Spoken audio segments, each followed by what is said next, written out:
Kesal dengan suami, ibu tega habisi anak kandungnya sendiri.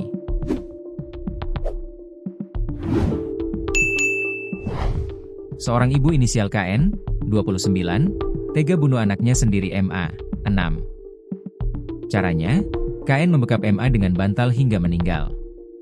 Peristiwa terjadi di kontrakan mereka di Jalan Pelabuhan Kelurahan Sukamelang Subang, Jawa Barat pada Jumat, 13 Februari 2026. Melansir Tribun Bogor, Kanit PPA Aibtu Nenden Nur Fatimah yang mewakili Kapolres Subang AKBP Doni Eko Wicaksono mengatakan berdasarkan hasil pemeriksaan terhadap pelaku yang juga ibu korban, kejadian bermula dari rasa kesal pelaku ke suami korban. Rasa kesal itu tak sengaja ia lampiaskan ke anaknya hingga meninggal.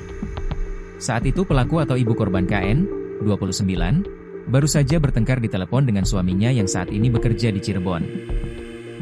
Pertengkaran tersebut sering terjadi di kehidupan pasutri tersebut, kata Nenden, saat dihubungi Kompas.com, Minggu, 15 Februari 2026, siang. Menurutnya, saat pertengkaran via telepon di hari Jumat itu, anaknya sedang rewel dan menangis. Tanpa sengaja, mulut korban MA, 6, dibekap pelaku dengan bantal agar diam dan tidak rewel. Namun bekapan tersebut ternyata berujung maut. Jadi pelaku saat itu lagi bertengkar dengan suaminya via telepon selular, tiba-tiba korban menangis hingga ibu korban kesal dan akhirnya membekap mulut menggunakan bantal hingga menyebabkan korban tewas kehabisan napas, katanya. Lanjut Nenden, setelah korban meninggal, pelaku membawa korban ke tempat tidur untuk ditidurkan seperti layaknya anak kecil tidur.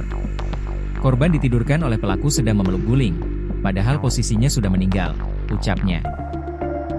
Kemudian pelaku pergi ke Polsek Subang untuk melaporkan kejadian tersebut dan mengaku dirinya telah membunuh anaknya secara tidak sengaja.